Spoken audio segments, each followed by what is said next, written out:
I did this little number. Hang on, I'm gonna play something for everyone watching. Just give me a second. I'm gonna play this. We won't be able to talk here, but.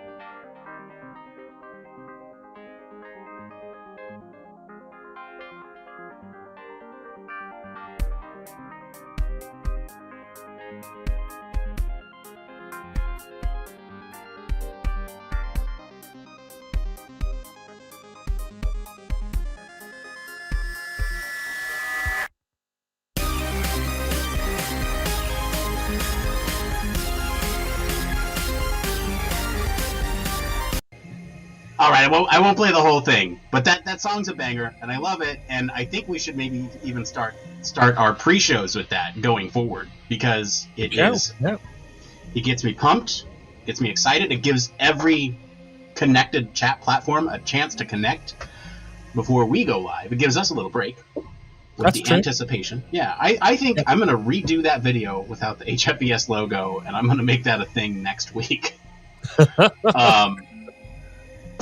Man, we are back. We are doing the pre-show here. We are putting together the show notes for today's episode, which is on how COVID has changed the way in which we conduct, gather, and analyze. Look at new information. Look at new information on human behavior. It's quite true. I mean, one of the things I know when the pandemic first started, I was trying to do some usability trials, and you suddenly like at home and all that sort of stuff. And it's like, how on earth do we do this? Yeah. But it's really cool to see the article we'll talk about later has really been able to get something positive out of it, despite the pain that the rest of us had to deal with. So, let me just make sure that works. That works. Okay, cool. We're still in the pre-show. Have you got a new microphone? What's that? Is that a new microphone that you're... It is not. Do I sound different than I normally do? You do. You sound slightly tinnier. Oh, you know what? That's because... I've upgraded Windows 11, and it's probably something to do with that. How's that sound? Thanks for letting me know for the show. That's good. Well, what did you change? Of course, now I can't hear you, so let's go ahead and fix that. Okay. That's why. There we go. Okay. You now hear me? Yeah, I can hear you now. Yay! That's right. It's a setting. I don't know. When I switched to Windows 11. You've made the move. I've made the switch. I said I would do it over the holidays, and I did it just earlier this week because it had preloaded, and I restarted and forgot that it had preloaded, and here we are. Yeah. It was when it preloads, and it said something along the lines of, if you don't do it within the next 48 hours or something, then you can't do it at all. And you're like, no. I'm like, what more time? Then I was like, okay, let's just do it anyway. How are you enjoying your Windows 11 experience? My Windows 11 experience has been just like Windows 10. The first thing I did was change the dock to the left because everybody I've spoken to has done exactly the same thing. Yeah, why wouldn't you? Exactly. I don't know who, and it's a weird thing, isn't it? Because obviously it must be one of our brethren, a human factors or UX engineer somewhere, have said, no, let's put that in the center because that's a good thing. And that's industry standard, right? And they're comparing themselves against other OSs, right? Which I mean, and you just but just stop it. Just think it's not broken. What about your own consistency and standards, man? Yeah, exactly. It's. I mean, or to be woman, fair, whoever's doing it, whoever made the recommendation. It's not like Microsoft is a major player. I get that they have to follow other people. It's not like they've done much in their in the marketplace. But, although I will say with a decision like that, I feel like that came down from on high, where that was likely, hey, we want to be more like this. Of course, I don't know. I'm not privy to inside information. But I would imagine it came from up high saying, hey, we need to do this. And everyone was like, but okay, let's at least provide the option to, do the thing that we've been doing. So anyway, before we went live, I mentioned I had a few little fun things I wanted to show and tell. Yes, I'm excited. Show and tell. So the first thing. So I was actually a little late to. I said I'd be on at 45. You and I. And I wasn't. I it was a little bit more time. Apologies for that, but I think it's a good reason. Okay. I'm gonna grab this little doodad here. Give me a moment. Let's see here. Have you? Hang on. I remind me. Have you seen The Mandalorian? Are you a fan of? I think half of the first series. Okay, half of the first. So you probably wouldn't have seen this then, in the show. However, you may have seen stills of it online, and it's not a spoiler. But so this was announced December 2020, and basically, I ordered it in December 2020, hoping that it would be kind of around for. My birthday last year, which is in January. So I thought, maybe a month. And then I thought maybe, okay, well, it's not going to come out until October. So, okay, that's great. I'll get it then. And then they pushed it to December. And then my order got canceled. And then from there, it was out of stock everywhere. And I couldn't find it. And I'm building all this up, and for good reason. So, again, my birthday's in January, so now this is a 2022 birthday gift to me. And we have the Darksaber here. Oh, that's pretty. And you can hear it. It's got the fun sounds. That's clever. Are you one of these sort of people who've been to sort of lightsaber school and that type of thing? Self-trained.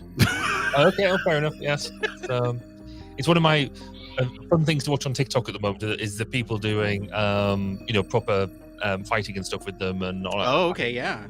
It's obviously like heavily choreographed, but really, really good. I really like it. Yeah. A buddy of mine in high school, I guess we did the whole try to choreograph a whole fight, and we had a good minute and a half choreographed, and it looked great. And it was fun to do, and it really kind of gave us a workout. We were young, so he could do backflips and stuff, and so he was wow. Okay. we were getting intense about it, right? He was finding places that we could do it with things just at the right height, so he could do a backflip over me as I lunged down at him. It was cool. Cool. In my more athletic days, which. Yeah, we'll see. We'll see if I ever get back to those glory days. Hey, if you are watching live, let us know where you're watching from. I think we tried that in the town hall, and that seemed to go well. People responded. I'd like to know where people are watching from. It's always fun to kind of interact with you all. And if you have questions that you want us to potentially ask on the show, or just kind of run by us, that's what the pre-show and post-show are for. So okay, really good. Well, we might even include them in the main show, but exactly. They're gonna be really good for that. Exactly. We got to pick some. We got to get started on this. The show notes. I do have one more show in the background. What's that? So, I am sort of typing in the background as well. Good. Good, because I'm just rambling. Yeah, it had been noticed. So I have one more show and tell here that I plan to run during the show. But I will get it going now. Okay. Overcast, Novato, California. I know who that is. Okay, fair enough. That's my dad. So this is the other show and tell. So I received this as a Christmas gift, and I have modified it. Again, sticking with the Star Wars theme. The modification obviously was me doing the Star Wars font in Arabic. Cool. It says Escape Podcast. And I'm just going to set that right there while we do this thing, hopefully avoiding any glare. There we go. I think that works. Very nice. Okay. Show notes then. Let's get to that. So I've hit the blurb itself. I need to cut the original article. Yeah, we need to pick some fun things out of that article. Yeah, because I think I've got some elements of it, but we need to pick out some more of the more juicy stuff to talk about in the discussion. So in terms of the HF issues, I've picked out such as like some of the influencing things. So how we influence people and bringing in a bit of Cialdini. Then obviously the new flavor of the month is around nudging people as opposed to demanding, telling them what to do. But also I think it might be, I don't know how you feel about maybe pulling out some of the ethical issues about having such large sample sizes that are largely unregulated. Yes. So, I like that. I'm going to make one change here because I'm not digging this music. I think it's too. That's more like it. That's more the speed we usually go with for the pre-show, right? Didn't realize we had a speed. I thought we were generally slow. Well, I mean that was just a little. What's the word I'm looking for? Like mystical. Like it's titled ambient. I just thought that was like. Anyway, hang on. We'll just play around with music here for a second. Oh, fair enough. Oh, in other news, whilst we're messing around with this as well, while you're messing around with things, the Ergonomics Conference in the UK, which is happening in April, is going twofold. They're doing an online version at the start of the month and then a live version at the end of the month. And I'm going to be exclusively podcasting from the conference. Whoa! I'm going to have my own area with live guests and stuff, as I found out this afternoon. So that is a ton of fun. So we should be able to get loads of content that we could repurpose on both mine and this podcast. I would think that'd be awesome. Yeah. So yeah, let's collab on that. Indeed, that is a ton of fun. I am envious of you because we did that at HFES 2018, and there's a couple years here where there's been some stuff going on, so we haven't been back since. But that is a ton of fun. It's just like the best way I can describe it is like speed networking with some really powerful, influential people in the field, and it's just nuts. Yeah, it's going to be quite cool to see. I mean, obviously, a lot of it depends on what restrictions are in place at the time, but I kind of got all these ideas about, you obviously want to get all the keynotes, and you want to get all the keynotes to have a bit of a chat, even if it's just like sort of 5 minutes or something like that, to get some reaction. But I want to get some live reaction from audience, from people who are in the stalls, as it were, and what are people making of it and that sort of stuff. But I also want to do some roving stuff and capture just some snippets and maybe some bar talk as well. I don't know. Yeah, one thing that we tried experimenting with was taking a lav mic and going talking to poster presenters and just being like, hey, give us like a 3-minute thing on your poster. And like, it was really cool because then, we just strung them together in like this 15-minute thing. We just went over to what we thought our listeners would find interesting or what we found interesting. Or could get excited about, and we just recorded their like little speech that they have prepared anyway. And it was, hey, we're going to use this on a podcast. Is that cool? It'll get your research out to people, and it'll be exposure for you, right? That's right. Yeah. But I mean, like everyone was happy to do it, and it was really cool. So we. I don't know, try that. That's cool. Yeah, well, what we do at ours is they do this thing called Just a Minute, which is basically every poster that's up gets 1 minute to talk about their poster. And you sort of have the whole thing, people run on stage, do a minute, run off stage, and it's properly nailed in terms of you've got 60 seconds, and that is it, and you're cut off. And you're done. So I'm kind of hoping to record some of that and have that as a thing as well, but it depends because obviously it's a slightly different format. It'll be a slightly different format, so we've got to see what comes up. All right, let's get the show notes out of the way here. We've been boring about the show notes, but we need to do them. Yeah, we do need to do them. That is something that needs to happen in order for this show to actually be not terrible. So it sounds like you're picking some pieces out of the article. I would like to do so too, because I saw some snippets that I thought were worthwhile. And then we need to pick a couple it came froms. Yeah. And then... If you could choose a couple if you want to have the article, then we can cut and paste the entire article away. Otherwise, I'm going to end up reading all that out by accident. So I might realize. By the time I get halfway through it, I might realize. But, when I get excited and motivated. I think I might highlight some things here. the geo-tracking stuff is incredibly cool. That's awesome stuff. Yeah, I'm right there with you. I've pulled that bit where you're at there, or you were at. I've got that in the main blurb. You got this stuff here? No, not the stuff you're at now. So no, use that. That's good. You talk about that. Yeah, that's good stuff.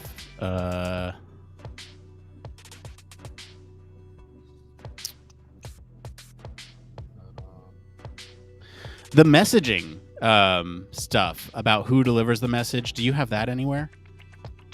Yeah, I mention it once because that's all Maven and Vector. What do I say about it? Yeah, I've got literally one liner on it. So if you want to expand more on that, let's just. That's really good. Yeah, it is. Because we need to talk a bit about that in terms of the. I don't know how good taste it would be to bring up political polarization, especially on January 6th. That might be. Why January 6th initial? Oh, this is today's today. Yeah, failed coup, insurrection at our capital, terrorist attack.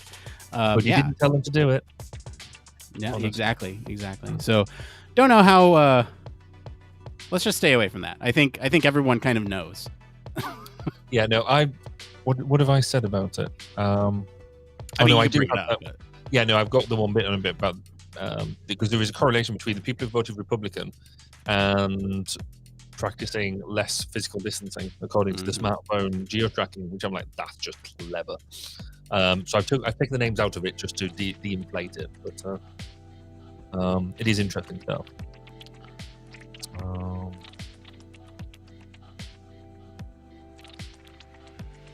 The technical workarounds bit. This one? Yeah. I was just looking at that. I think that's a good one too. I think that's really the major points that I wanted to hit. So I'm going to go ahead and look for the it came froms now. Yeah, no, that's a good shout. So I'd seen a couple in the holidays that I quite like the look of. Ooh, I see. Now, full disclosure, I have been pretty unplugged for reasons that I will get into for my one more thing this week. Awesome. So I haven't looked through them. No, so right, where was the? I thought there was one above that I liked as well. I've only sort of skimmed them. There was just a couple of them. Yeah, I should probably start at the beginning. That's the one. There we go. All right, what is this? December 21. Does that sound right? I was in 23rd of December. There's one there that I was having a glass of wine. I will admit that. But I've ticked it around NASA having to relabel penis sleeves. Which I thought was just hilarious. So it was just a good story, and in fact, I think I put that into one of our other threads as well because it came up on here after I know one of the threads. I was like, "That's such a brilliant story." So it's not a question as such, but it was just really funny. NASA had to relabel, yeah. It is a pre-show discussion because it's large, gigantic, humongous. Oh, that's the NASA had to relabel penis sleeve for urinating in spacesuits from small, medium, and large to large, gigantic, and humongous. Because after that, you only choose the large, and they kept on I didn't see this. This is amazing. It's brilliant, isn't it? Oh my goodness. So from Sneaky Bert in the user experience Reddit, but it's just an absolutely fantastic story to have found. Wow. This is where I need to be doing an interview with somebody from NASA just to be able to bring this up. It'll be brilliant. Hang on, I don't know if there's enough here to talk about on the show, and it is a link to another article. Yeah, it's not a question as such, but it just made me chuckle. So you know what? We can talk about this in the pre-show while we look for other stuff. I am going to bring up the headline here because I think it's just so amazing. Yeah. We'll just do this. So we'll do. There you go.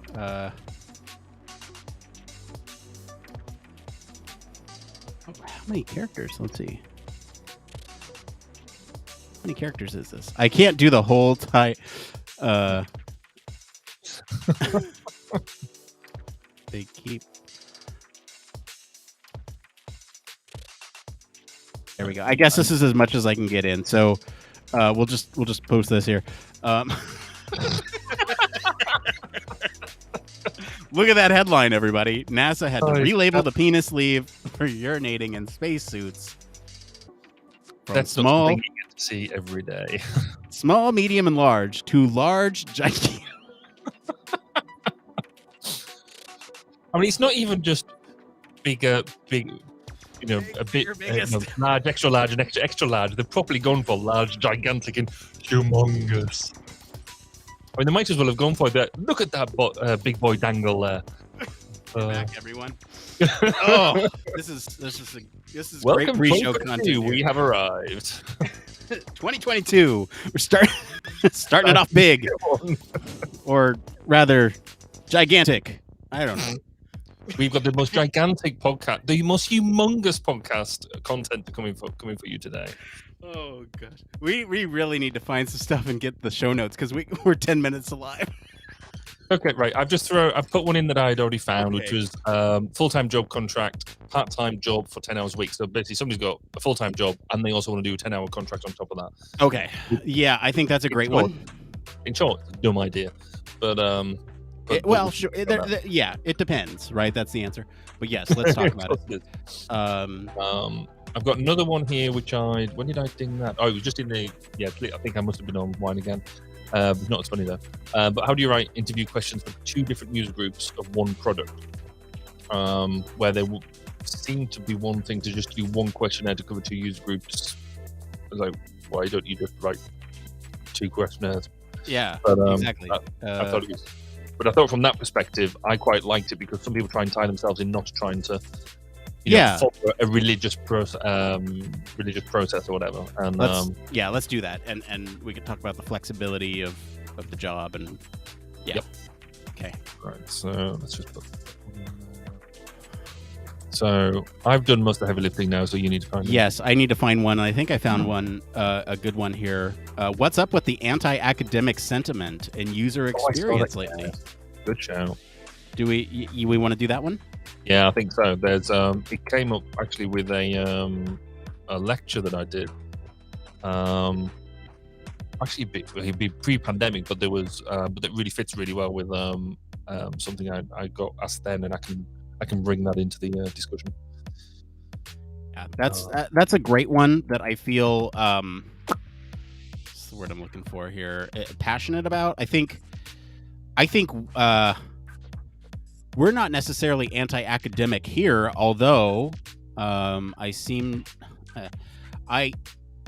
certainly have my own biases with that. I think academics can be gatekeepy in some ways, and in a lot of ways. In a lot of ways, and I think that's where it stems from. But that's just a preview of that question. So we'll get to that one. That one's a heavy hitting topic there. Great. There is another one I'd like to put in the bank. Only because I actually saw it. Considering I keep on saying I don't really read Reddit. I actually read Reddit for once because this question came up. What could be the mindsets required for human factors to do your work? And I actually answered that on Reddit before it popped up in here. So I thought it was quite. Basically, they were looking to explore what the if they wanted to get into human factors, what we think the mindset you need to have there, because they wanted to align that to do they have the right mindset? Yeah, I like that. Throw it in the bank. We'll get to it one of these weeks. Yeah, I'm sure we will. So actually, the text must, I might have to dive into Reddit itself from it. Okay, so now I'm editing the top of this document. We're going to answer some questions from the community about taking a part-time job on top of your full-time.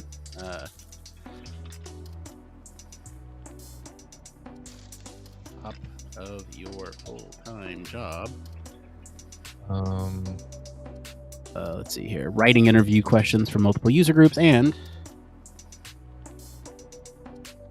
writing interview questions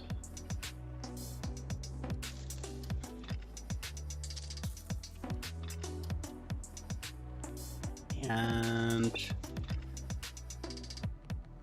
we'll be talking about the anti-academic sentiment in UX. I'm struggling for one more thing. Oh, you need something for your one more thing? No, we've been gone for like 3 weeks. You didn't write everything down? I should have done, but it was one of these things. I normally ask Amanda, what we've done and what should my one more thing be, and then but she was tired this evening because we've had a meeting that didn't finish until about an hour ago. Wow. Because we get involved with the engineering community a bit, the local engineering community a bit, and so we had one of our first committee meetings with them, and it went on and on and on. But never mind. In fact, there we go. I could talk about that actually. Cool. All right. I think so. We're good on show notes. I may want to shorten up this blurb even a little bit more to give us more meat to talk about later. Let's see here. I'm just seeing if there's any places we can shorten up. Possibly. In fact, I could.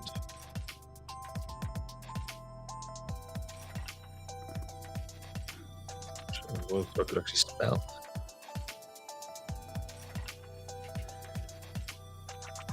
To be fair, that wouldn't act. I mean, how many words is that I've got?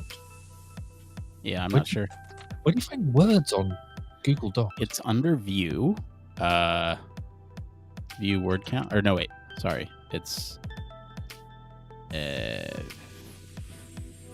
That's a great question. Tools word count. There we go. I'd lost the menu. The menu disappeared. Yeah. There we go. That's 347. That's fine. I usually shoot for 250 with those. It's fine. I'll speak quicker. Okay. That sounds good to me. Hey, if you're hanging out with us, say hello like this person did, saying vun.rent, which is obviously spam, and we should ignore them and block them. So maybe it's just code. Maybe it is code. Maybe that means hello, human factors people from Russia. That look like Russian? It looks like it. I don't know. I'm not an expert in. I'm not an expert in. Wait, you slipped that in without, and I never actually commented. So does that mean your dad's listening? Yes. Hello, Nick. Presumably. Dad. Great to meet you. Sort of, through your writings. So. Presumably. Don't know if they're still on. Might just click on for the numbers, which is okay. Which is fine. Okay, so let's see. It's been a couple weeks since we've podcasted, so I'm just trying to make sure that I am remembering everything here. That's why I rely on you. Yeah, well, I'm hoping I'm not dropping the ball tonight. Let's see here. Just making sure we got our one more things. We got the commercial stuff. I'm going to talk about that since I presume we're just going to leave the original article where it is, so you can pick up on your highlighted bits. Yeah. Oh yeah, we can do that. Fine. We can. We'll play fast and loose with the new year. Yeah, exactly. What's Human Factors Cast in 2022 is going to be wild. We got crazy headlines like NASA changes the size, relabels its penis sleeve, urinating in spacesuit sizes. Wild. This used to be a family show. I would say a couple of years ago, I did interview people from the Human Factors Department in NASA, and so that would have been a perfect question to be able to say, you have people who are experts in this. Can you tell me how you got to this solution? You know what? I did forget one thing. Uh-oh. So usually, at the end, I usually like to lead people to another topic that's similar, and I have not. What's like human behavior? I don't know. Like, what's another good studies? Like,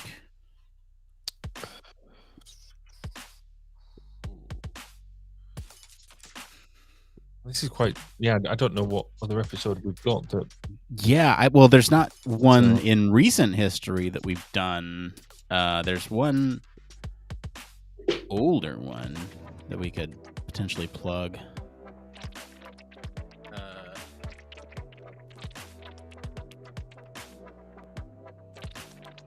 We got 1 minute. Okay. Well, here's what we'll do. I'm just going to talk about 104, reproducing science. That can be a topic. Close enough. Was it saying good enough for government work? Cool. Okay.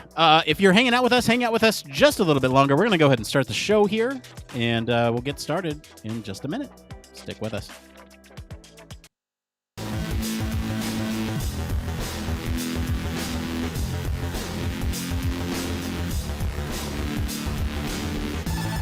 Welcome to Human Factors Cast, your weekly podcast for human factors, psychology, and design.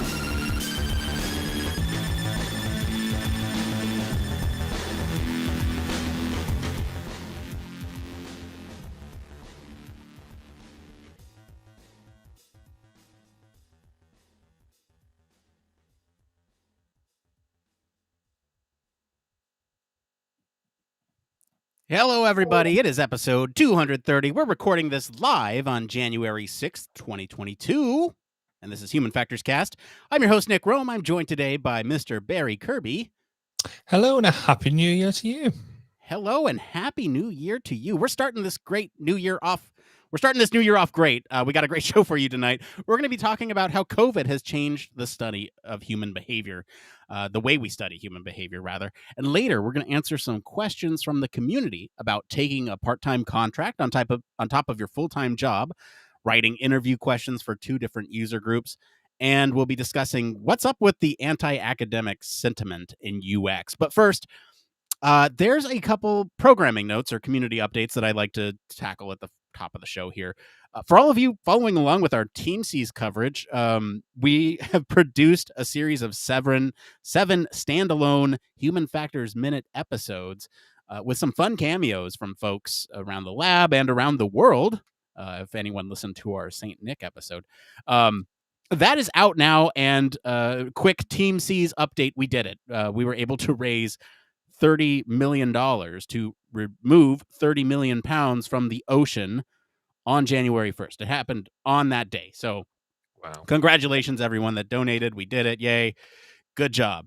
Hey, it's a new year. And if you want to make your New Year's resolutions, new year, new you, all that stuff, we do have a Human Factors Digital Media Lab. If that is something that you're interested in, we are always looking at new ways to communicate human factors concepts with a larger community. So if that's something that you want to do or get involved with, we usually use it as an opportunity to help people build their portfolio and get content out there, just so that way other people can consume it and enjoy human factors like we do.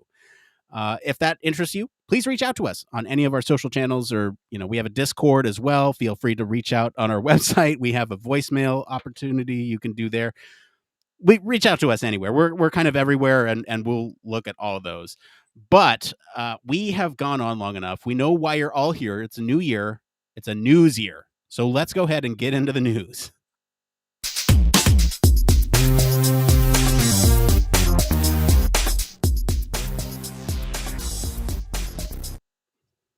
That's right. The big question tonight is, did COVID change the way that we study human behavior? Barry, what is our story tonight? So yes, as you say, how COVID is changing the study of human behavior. Initially in the pandemic, many researchers were keen to see how to best predict support for measures that were being put in place to combat COVID-19. Psychologists at New York University decided to see if they could do things a bit differently, and posted about their research on Twitter with an invite for people to get involved. They thought doing this, they might be able to get a few more people, and by a few they meant 10, maybe 11 more. But in the end, they got data on 46,000 people. The breadth of data gathered, which covered over 67 countries, has given a much deeper insight into the role and the impact of social and cultural impact, as well as correlations between things like national identity and support for public health policies. What this has highlighted was things like that in countries where people were mostly in favour of precautionary measures, tended to be those that fostered a sense of public unity and cohesion. That idea of we're all in it together. Initially, that seemed very counterintuitive, but the broad nature of the group allowed further interrogation because it was found that right-wing political ideology correlated with resistance to public health measures among many survey participants. But on the whole, a strong national identity predicted more support for such measures. This showed it might be possible to leverage national identity when promoting public health policies. The article goes on to highlight things like the value behind the messenger. If the person who's giving the message is liked, respected, and trusted, then the message will be more effective. They also studied geo-tracking data from 15 million smartphones per day to look at correlations between US voting patterns and adherence to public health recommendations. People in counties that voted for Republican in the 2016 presidential election, for example, practiced 14% less physical distancing between March and May 2020 than people did in areas that voted for Democrats. This article is full to the brim of amazing social science, from influencing and nudging through to culture and behavior that has been realized through the use of the internet, but inspired and kickstarted because of the pandemic. So, Nick, what are your thoughts on this new approach to social research? My initial thoughts on the article and in general are that this is filled to the brim, like you said, I think with lots of information and lots of different ways in which we're collecting data, lots of different insights onto sort of how the pandemic has changed our behavior as well. And that's something that I was actually thankful that they brought some of that in. I think this is a good recap of kind of what we all know or have come to know over the last couple years, being in this extended global pandemic. And I think it brings up a lot of great points on how we sort of understand human behavior through these new methods, or not necessarily new methods, but the way in which we collect, analyze, and disseminate information has changed because of the way in which our world works today. So overall, I think this is a great springboard for a larger discussion. But what did you think? Yeah, I think you pretty much nailed it there. I mean, we are in a position that we've never been in before with the way that we are connected. You know, the internet has just provided so many new communication channels that just weren't available 15, 20 years ago. If we'd had this pandemic then, we'd have been in a very, very different situation from everything from mental health all the way through to being able to talk to people. I mean, as we are now, talking on like literally two countries thousands of miles apart, we wouldn't have been able to do that. And for them to have almost taken that this is the catalyst and saying, right, well, we can use this to get more people involved. It's almost why haven't you done it already? But a lot of these things, you know, innovation is always that product of necessity rather than anything else. And so they've gone out, they've had a problem, and they've said, right, well, let's try and get a couple more participants by this whole Twitter thing. Will it work? And then suddenly everybody gets on board. And a lot of the things that they found about how to influence people, how to look at really, really large data sets and bring out some really interesting information. I think they're only scratching the surface. It's been a long while since I've read an article that has made me want to talk about every single paragraph in it. And it's in our notes, it's about 7 pages long. I've wanted to go through every single bit of it because there's just nuggets all the way through. I think it's a brilliant article. Yeah, that's a great point. And I echo that sentiment, Barry. This article is literally packed with interesting fact over interesting fact over kind of recap. And you're right, every single paragraph here is full of interesting little tidbits. So why don't we get into some of those interesting tidbits? You want to go back and forth and just kind of talk about kind of things that resonated with us to begin with, and then maybe we go from there, discuss further each of those points. I mean, just to cap that off, I think it's the most interesting article we've read this year. See what I did there? Yes. I will agree with you. I think this year, 2022, this is the the sorry, just random British humor thrown in there. I mean, the first bit that it really rings out is it talks a lot about influencing behavior. So to get to some nuts and bolts about influencing behavior is all about how do we encourage other people to act in a way that we want them to act. And this is, we do see this in everyday behavior. So when you're, there's loads and loads of management books out there around how to have influencing or persuasive behavior, but we see a lot more of that now with the internet about how do you actually influence people on the internet to do the sort of things that you want to do. One of the big players in this field is Cialdini, and he came up with the 6 main areas of influence, and it's that basically 6 main actions that you can take, which includes reciprocity, commitment and consistency, social proof, authority, liking, and scarcity. So reciprocity is you reciprocating a view, or you reciprocating something around what the message is, so people feel like they've engaged with it. A commitment or consistency is you echoing the message forward, and showing that you're committing to doing something around whatever that topic is. A social proof is basically kind of going along with the crowd and showing that what you've got there is something that the entire crowd should be going along with. Authority, you're speaking with authority, and so you can pull out facts and figures and get that message across with a sense of you've got a position around you that says that you know what you're talking about. Getting people to like you, the whole liking thing. And a scarcity is where you're trying to show something that not many other people will have, and so you're given. So it's like when you say that, like, there's only 6 left or something like that, then it's a scarce product or whatever it is that you're giving.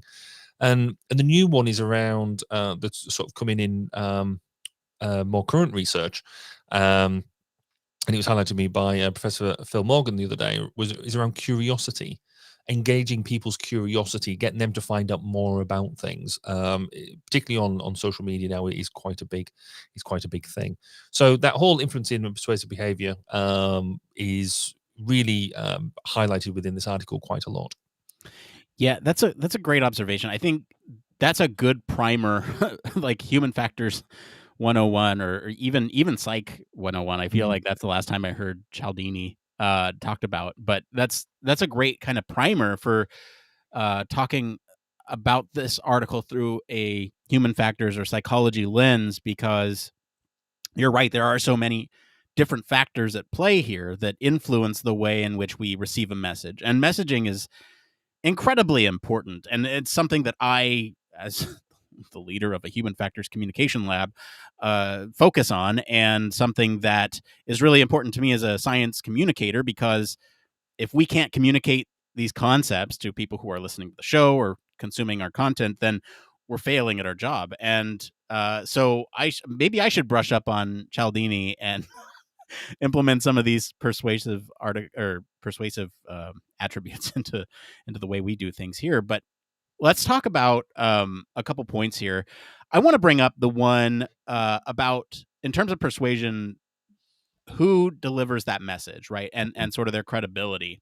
And one thing that this article brings up is that who is delivering that message is actually, it's really important. So when you compare somebody like Tom Hanks or Kim Kardashian to somebody like Anthony Fauci, there are certain attributes about those people that make them more or less credible to relay that information, right? If a message is coming from a celebrity or some sort of,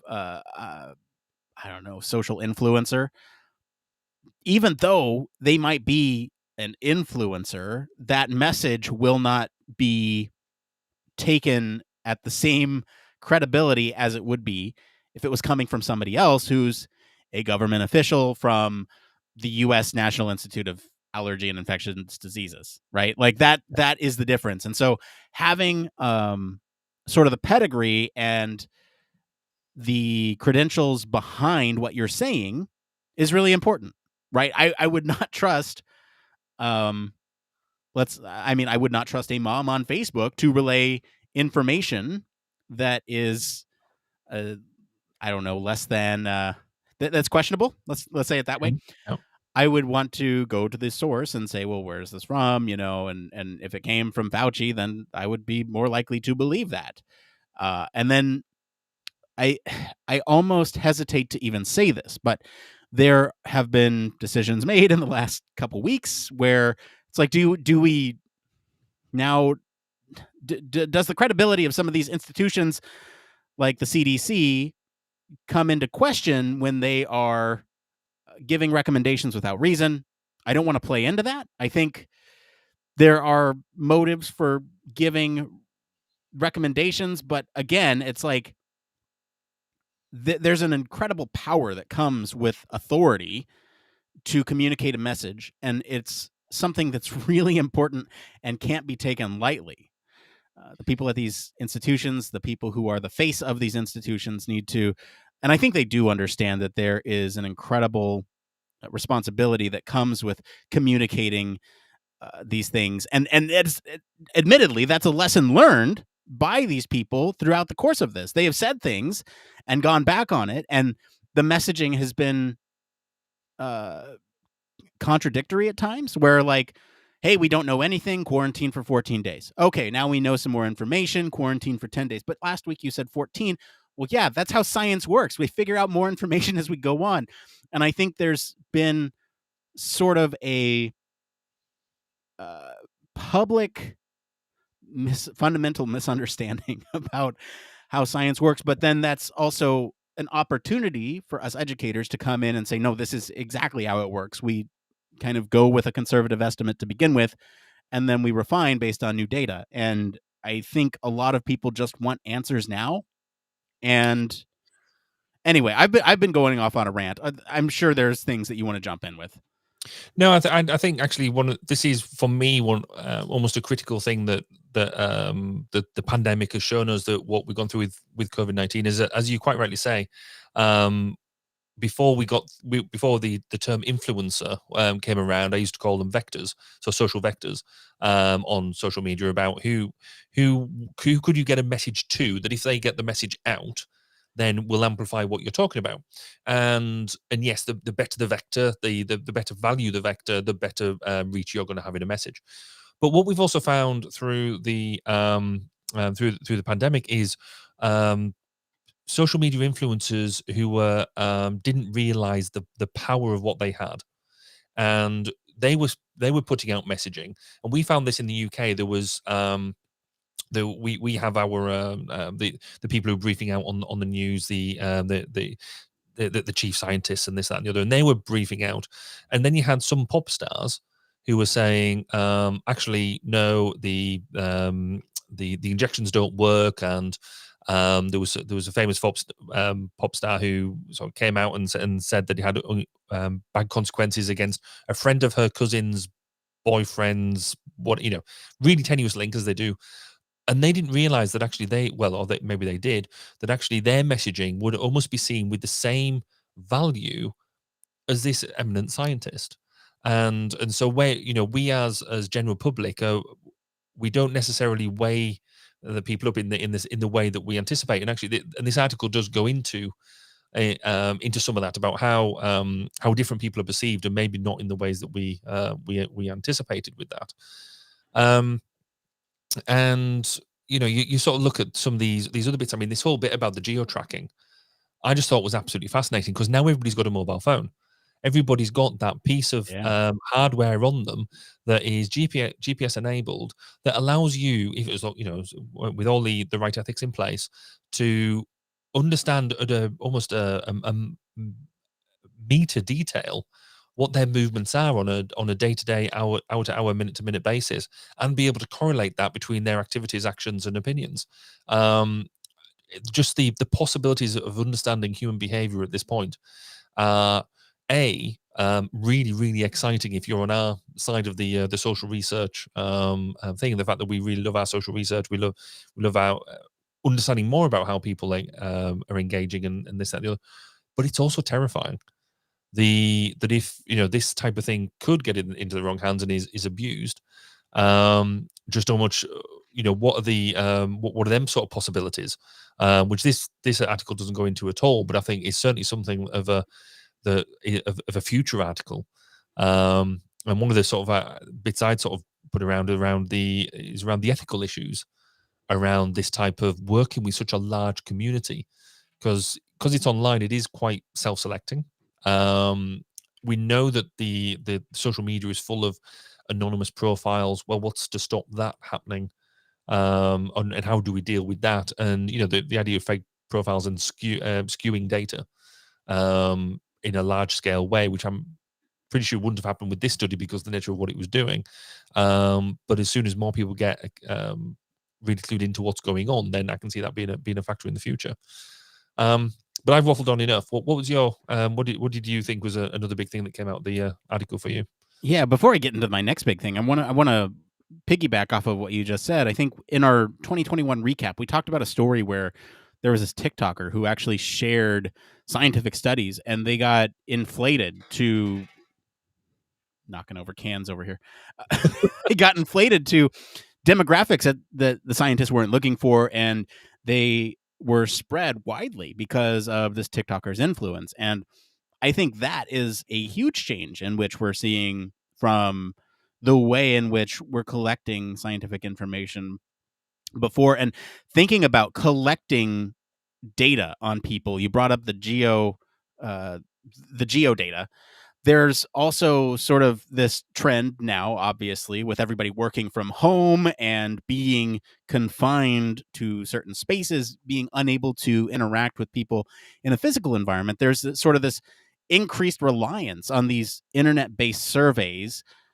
And basically, if you look at sort of these daily activities that people are doing during the pandemic, like going to work, visiting family, dining at restaurants, these types of things have received more than 6,700 responses, the article cites, per day on average. That's a lot of data per day.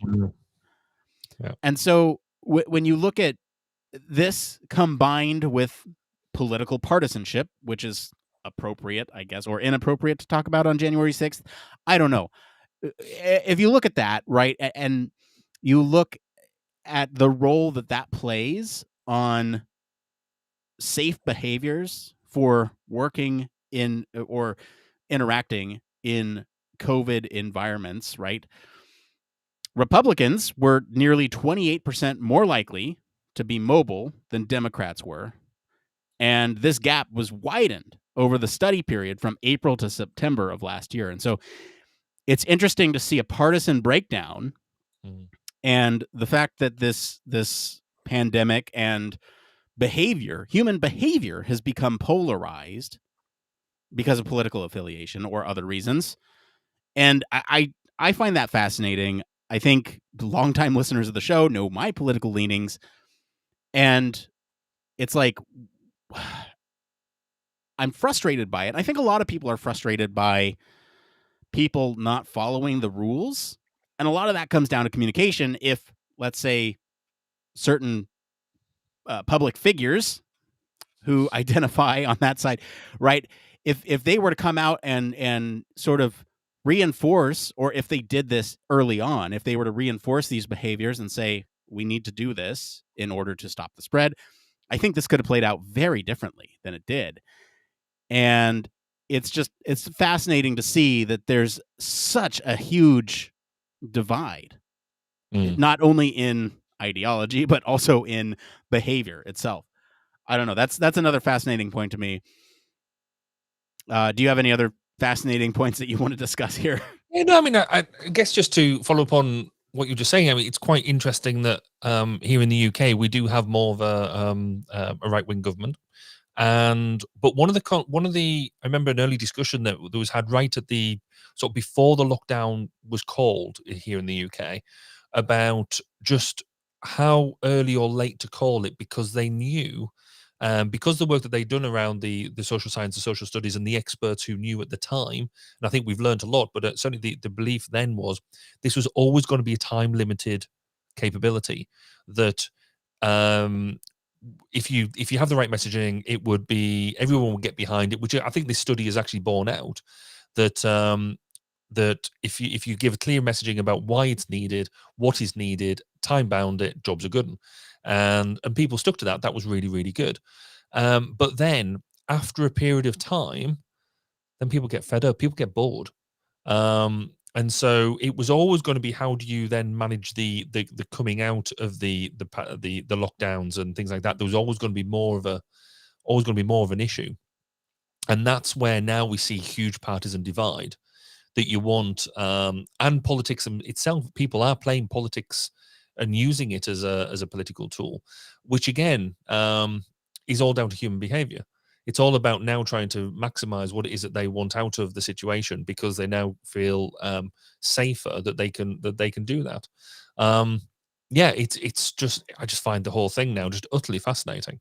I mean, the other thing that they've pushed a lot on now is not so much large behavior demands, but actually just nudging people in the right direction. So actually, when they're making sure, so when you go into a store now, rather than telling people to have always sanitized before they walk in the store, they make sure the sanitizer is right at the front of the store. It's the first thing you see when you go in, so you automatically put your hand out and sanitize, because you've been nudged in that way, rather than somebody saying you can't come in unless you've sanitized your hands.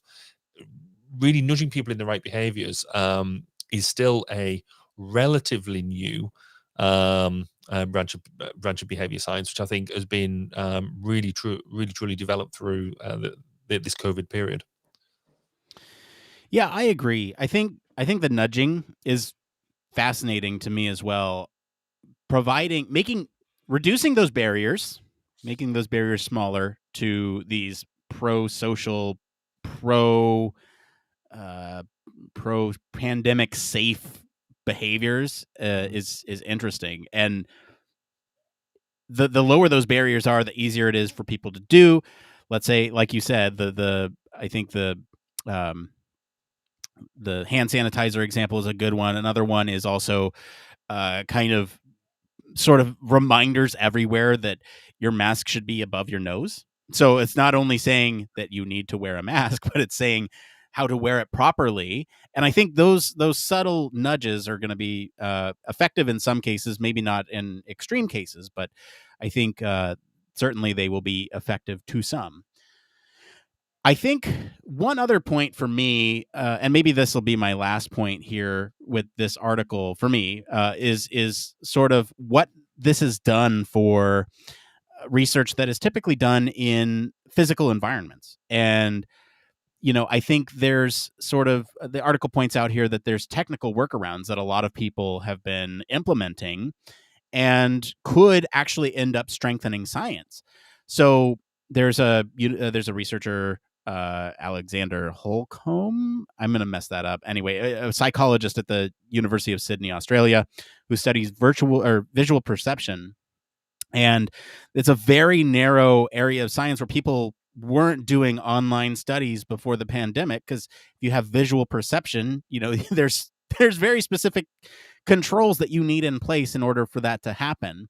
And so because of these social distancing practices, these kind of forced him and his team to learn computer programming that was necessary in order to make their experiments work online.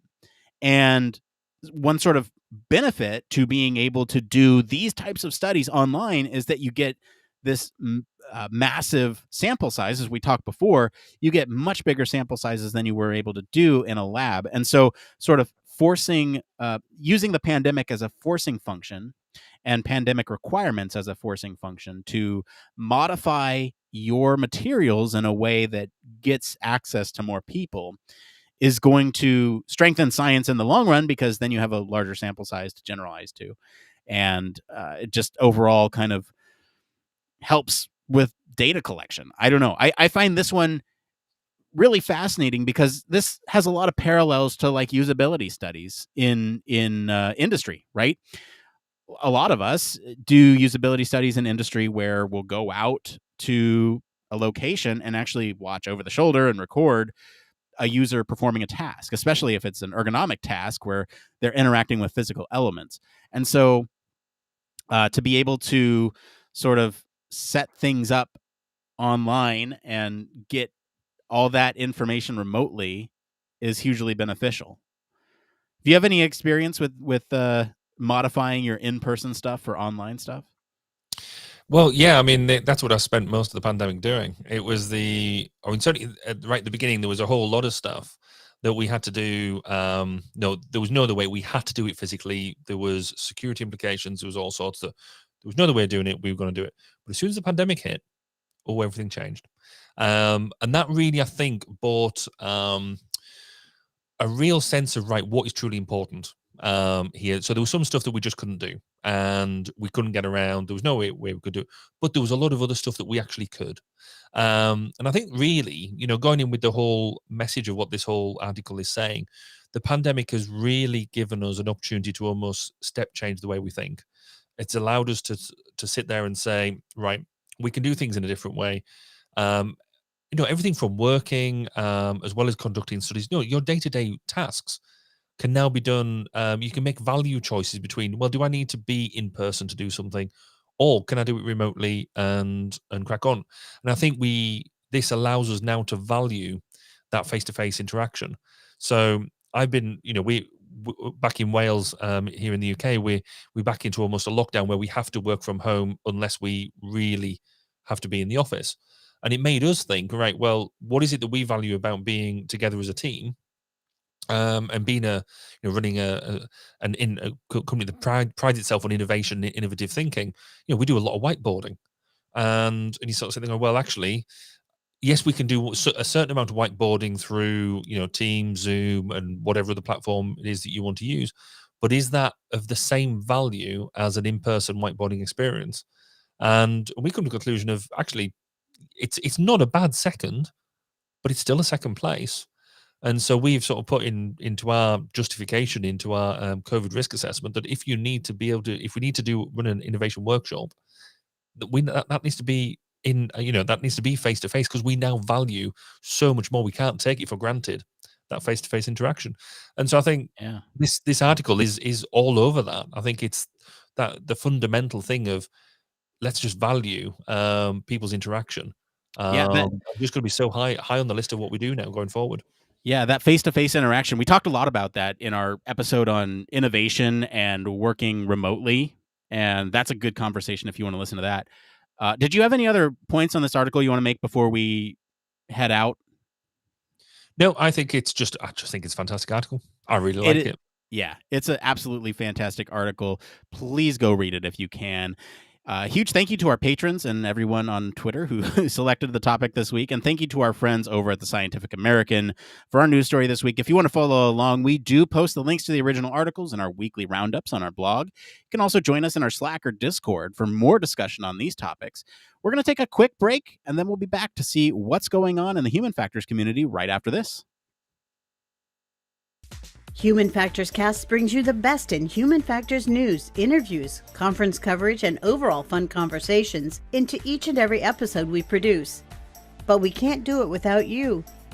The Human Factors Cast network is 100% listener supported. All the funds that go into running the show come from our listeners. Our patrons are our priority, and we want to ensure we're giving back to you for supporting us. Pledges start at just $1 per month and include rewards like access to our weekly Q&As with the hosts, personalized professional reviews, and Human Factors Minute, a Patreon-only weekly podcast where the hosts break down unique, obscure, and interesting human factors topics in just 1 minute. Patreon rewards are always evolving, so stop by patreon.com/humanfactorscast to see what support level may be right for you. Thank you, and remember, it depends.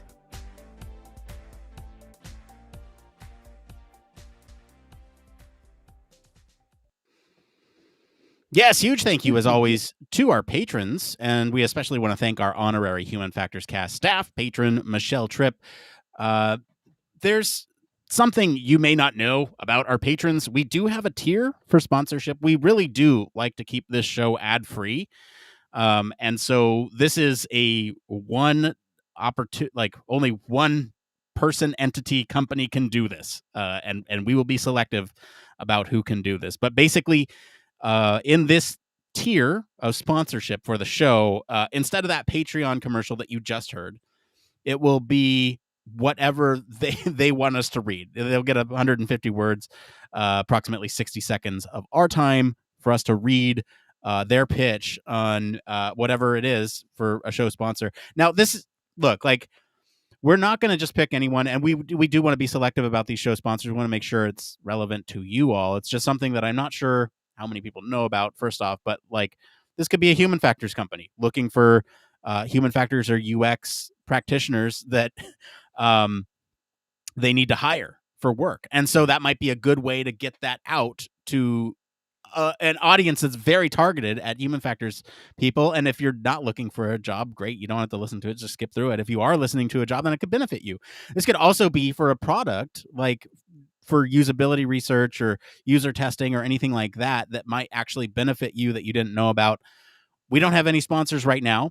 Like I said, we do like to keep the show ad-free. If we did have a sponsor, it would open us up to do a lot more fun things. This could be, I don't know, like actually going to conferences physically. It could pay for things like our flight tickets and our hotel reservations and all that stuff. And so, I don't know, just I think it's something that I struggle with in terms of, we want to keep the show ad-free, and it's something that I've been very passionate about, but it is also something that I want everyone to be aware of, that we're going to be very selective about this, and it's not just going to be trash. Anyway, so that's what I'm saying. The treasurer says I can't push Patreon every week. I just push Patreon with the show sponsor. Maybe that's a different way. They said I can't do, what is it? I can't put all my eggs in one basket with promoting Patreon every week, but this is a tier that we don't normally promote, so I'm okay with it. Treasurer, listen to that. All right. So huge thank you to all of our patrons. You guys really keep the show running. Really, we couldn't do this without you. So thank you all so much for your continued support, and everyone listening just in general. We wouldn't do this if no one listened. So thank you for listening right now. I think we just get into the next part of the show. And that is... It came from...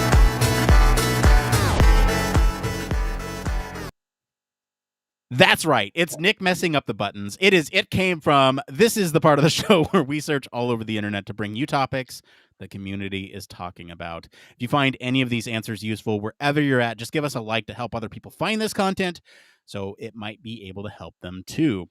We have 3 up tonight, and they're all from Reddit. Looks like they're all from the user experience subreddit, which is great. Let's talk about this first one here. This is by Throwaway Person 222. They clearly don't want to be mentioned on the show, and that's fine. Or mentioned on Reddit. Anyway, so this is a full-time job contract, part-time job for 10 hours a week. Okay, they go on to write, I have a full-time product design job at a tech company, and my friend who I worked with previously reached out to me about a possible contract side gig at her company, a design agency mostly designing marketing materials or marketing collaterals for 10 hours a week. I was a graphic designer first prior to being a product designer. Told her I'd only be able to work weekends, and she's fine with it. She knows how I work and knows I'm dependable. Just curious if this would be a conflict of interest to my full-time employer. Barry, let's talk about this, because have you ever taken a full-time job with a part-time gig, and has it been successful? Or do you know anybody? I know people who've definitely done it, and I've sort of done it myself, because, you know, when you take on, not necessarily the full-time job, but you've taken on a large contract and then another contract on the side, that's definitely bust your hours, and it means that you're working long hours. And this January might be just a really good example of that, because, you know, the midnight oil is being burned. It's interesting that the question here that they pose actually is around, would it cause a conflict of interest to the full-time employer? Now, the answer to that is clearly, well, it depends. Depends on the on if it's in the same domain, if it's in the same marketing space. And really, the best person to ask actually is your full-time employer, because sometimes, depending on how they're written, you might have clauses in your contract that says you can't do it. So from a purely legal perspective, check your contract first. your full-time contract, because there's a number of things that could catch you out. Not least of all being that you might be able to do that side gig, but any monies or or if you anything else that you earn from that, the company might be able to get back from you, which is an unpleasant way to find it. I do know somebody who lost a patent that way. So I would say, from the professional side of things, from the company side of things, check your contract, have a chat. It's better in most cases to be open and upfront, depending on that relationship you have with the employer. But there is another side of this that I would really push, that if you're working 37 hours a week or 40 hours a week, whatever your contract is, and then you're doing another 10 hours a week for something else, there are only so many hours in the day, literally. And the road to burnout is right there. So just be very careful with your own, literally with your own mental health, and about how much effort and time you're putting into it, and think about whether you should be doing quite so many hours in what you're doing. He says from very personal experience. Yeah. Hands up who hasn't been in that situation. Everyone keeps a hand down. But what about you, Nick? What do you think? Yeah, I think it depends. Hit the button. Because I think, look, like, this is full transparency. I do this. This is something that I do, something that my employer knows about. I work part-time, and I set very clear boundaries, right? Like, my full-time job is my priority, and the other employer knows this.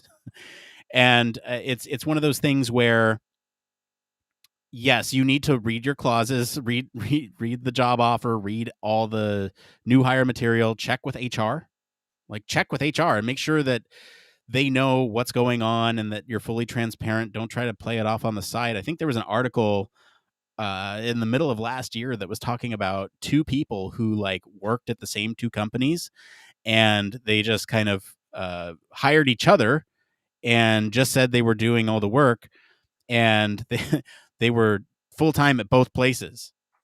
And so, but they would only do work at one of the places and the other would cover the other work. It was an interesting article, and they were basically getting by with double salaries.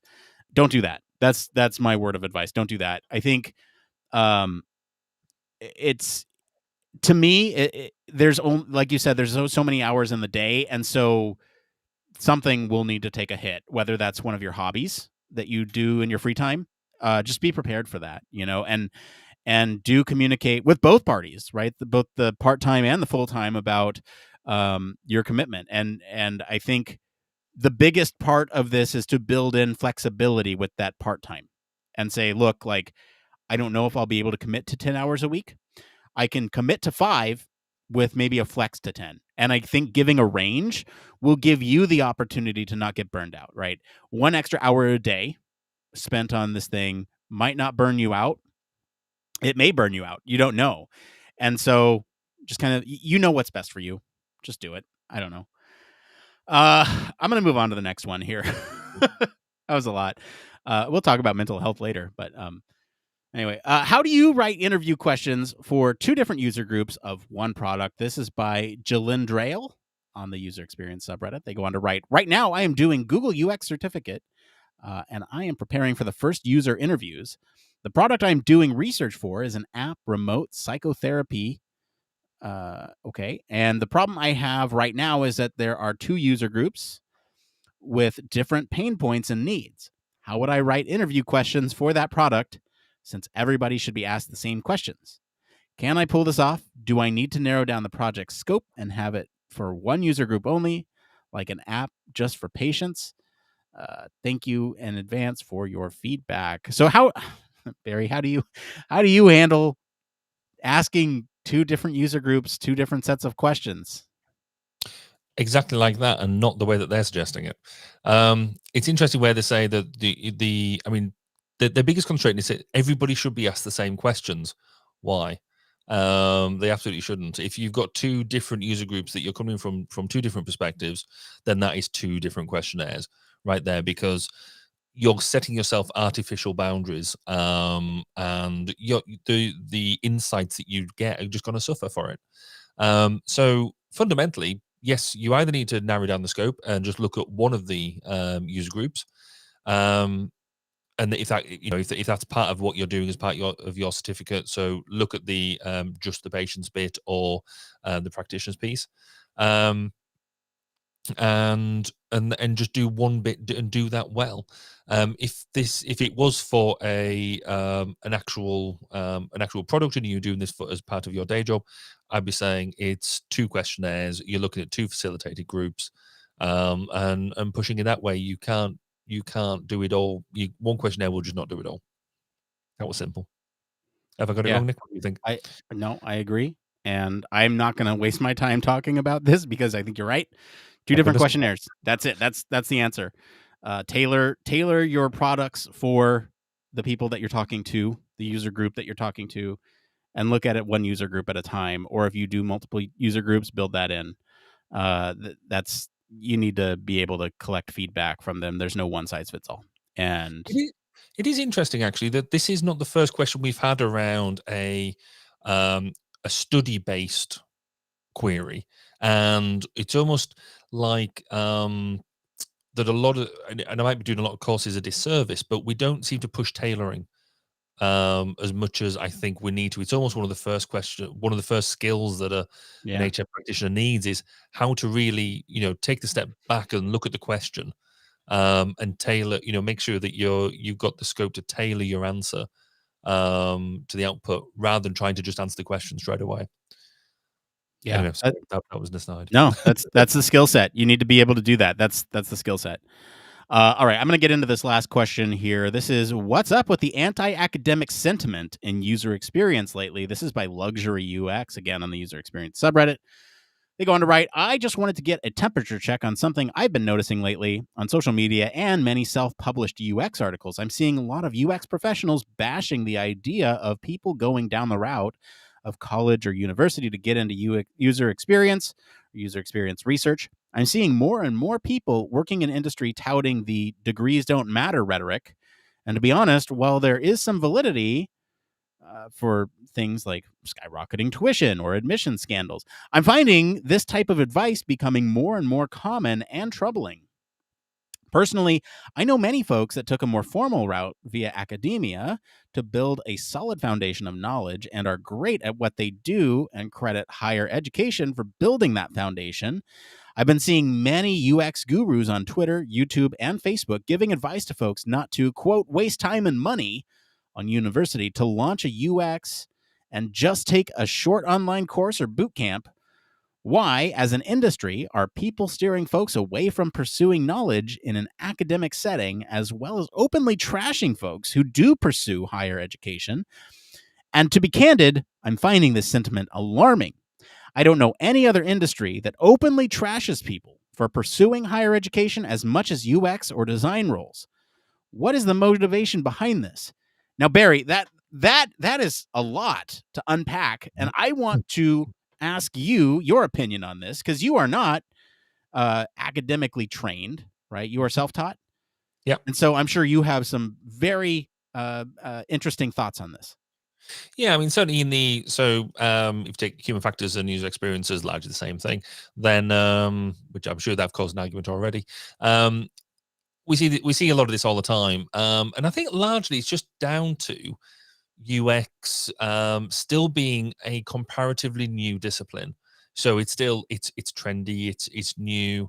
You've got a lot of self-made experts in the field or self-styled experts in the field giving their opinion, and it's quite easy to give your opinion to be a big personality in a small in a small pond. So yeah, it kind of works. The problem, and many people will be successful for a period of time in doing that, but we as a discipline will only actually become better and stronger by sharing knowledge, by sharing the way we do things, sharing the best practice, sharing between ourselves just how what has worked, what hasn't. And the place we do that is through academia.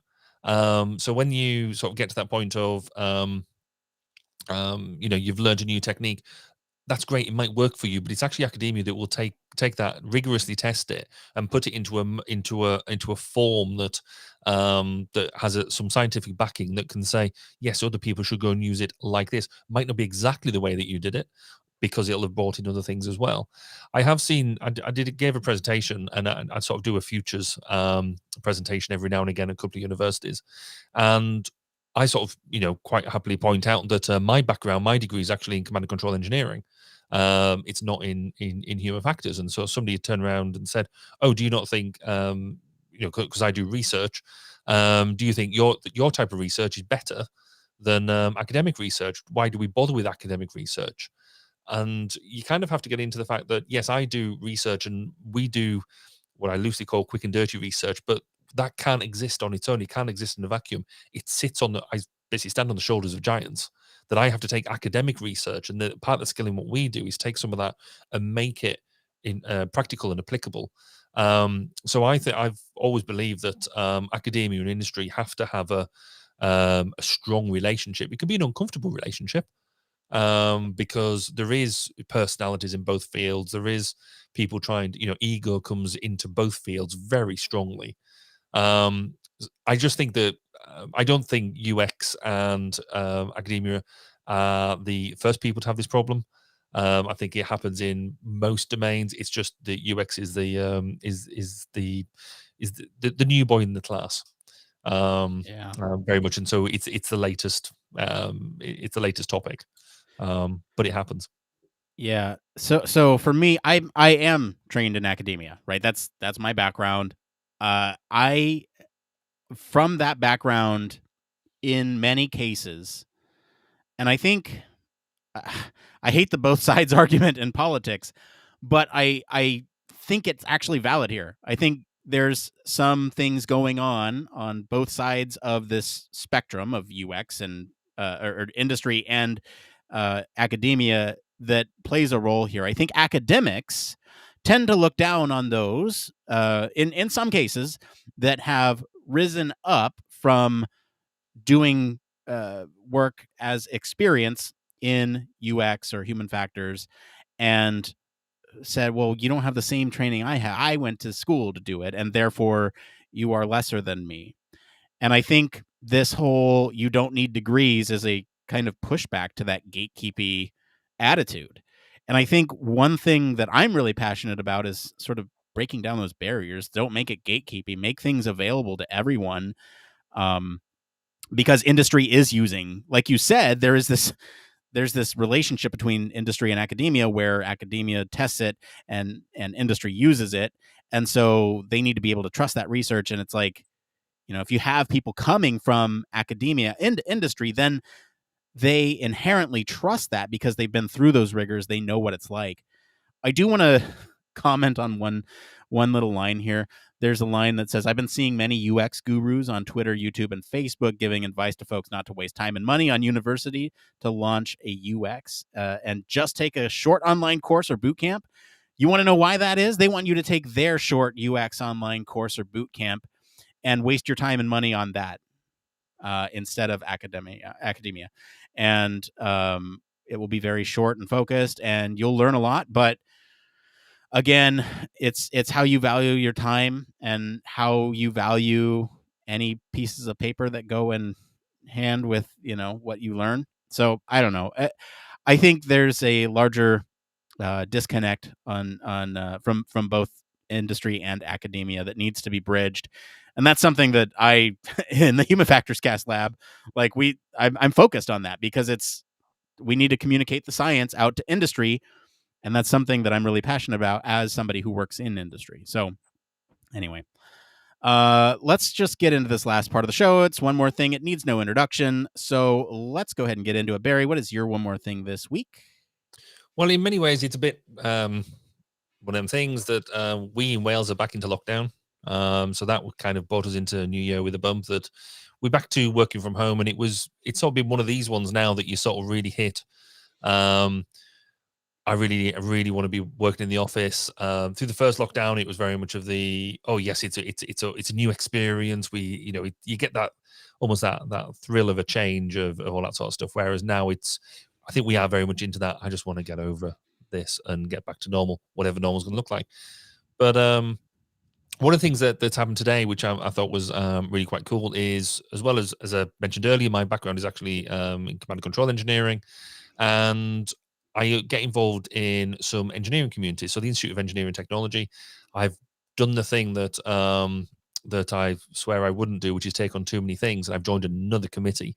So I've joined a local committee around the engineering team to try and promote engineering. So encouraging people to become chartered engineers and all that sort of stuff. So that was where I was this evening, just before we joined here. We had another hour-long or 2 hours long meeting around how to promote good engineering and good engineering practice within our local communities. So just with that bit of time that I thought I was going to have free, I've now managed to fill it. So yeah, I can go back to being frantic all the time. What about you, Nick? What's your one more thing? Yay for being frantic. This is going to take a little bit of a serious note here. So look, like if you longtime listener to the show, I'm usually pretty chipper on the show, and I tend to, I guess, put forward a public facing persona it's not a persona, it's who I am. It's just turned on to an additional level, I guess. Over the holiday break, I don't even know how to talk about this. This is so hard.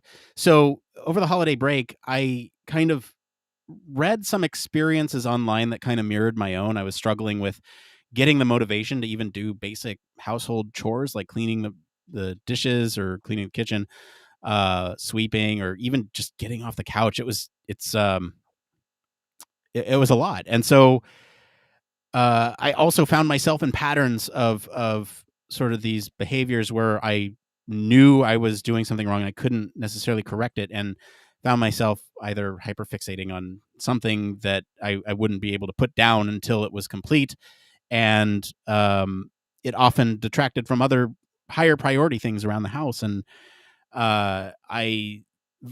it was, again, this is really hard to talk about, but this was causing problems in my own interpersonal relationships with friends and family. And so I seeing a psychiatrist, and I clearly have depression and suspected ADHD. And, it's a new year. And I encourage you, if you're listening to this and maybe find yourself with similar experiences, maybe read up on a little bit. And I'm more than happy to talk to anybody who might be going through something. Like, I get it. Like, please reach out to me on Discord or Slack. I am happy to talk about my experiences and what they were like for me and how they manifested. But I am now on medication, and, I'm 1.5 weeks in. So we'll see how it impacts me in the long term. But the first week has been pretty great. The first day I was on pills, I went and cleaned the whole kitchen like spotless. And it was amazing. But anyway, I'll keep you all up to date with that. It's just a new year, and I encourage you all to check in on your mental health, or friends that, you may have not heard from in a minute, because, you might just not know until, I don't know. That's my one more thing. And that's going to be it for today, everyone.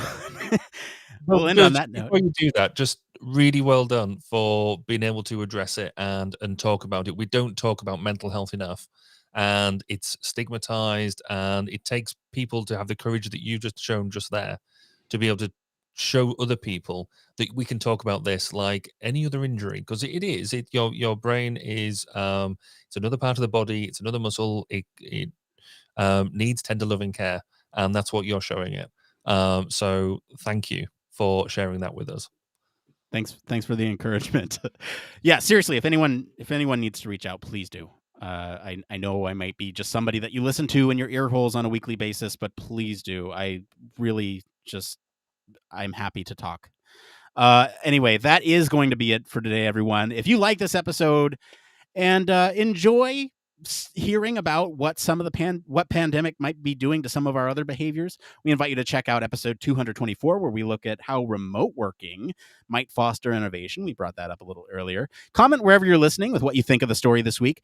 for more in-depth discussion, you can always join us on our Slack or Discord communities, and you can always visit our official website, sign up for our newsletter, stay up to date with all the latest in human factors news. If you like it, you hear, want to support the show, there's a couple things you can do. Leave us a 5-star review, tell your friends about us. You can always support us on Patreon as well.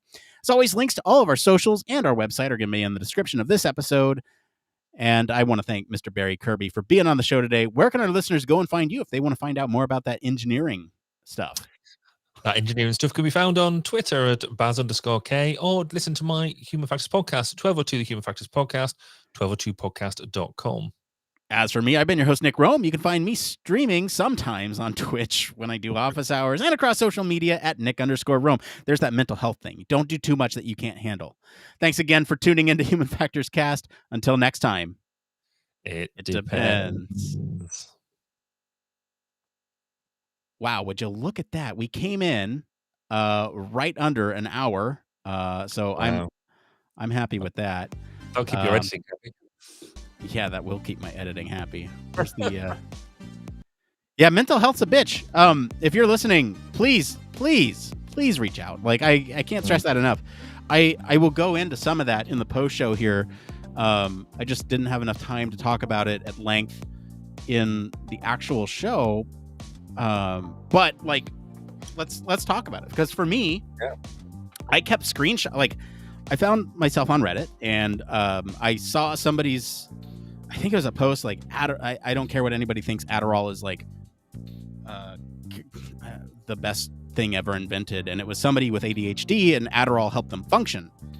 And I was reading a lot of their experiences, and I can go back and find what they were saying, but I was like, either I kept thinking to myself, wow, you mean not everybody feels this way? Because I would often find myself overwhelmed with things to do. I would have a to-do list, and like I said, all those priorities would just be there, like cleaning and doing stuff around the house to help maintain. And honestly, like, it was causing a lot of stress in my relationship with my wife, because I think for people with ADHD, and again, I'm suspected ADHD, I'm not diagnosed yet. That's later this month.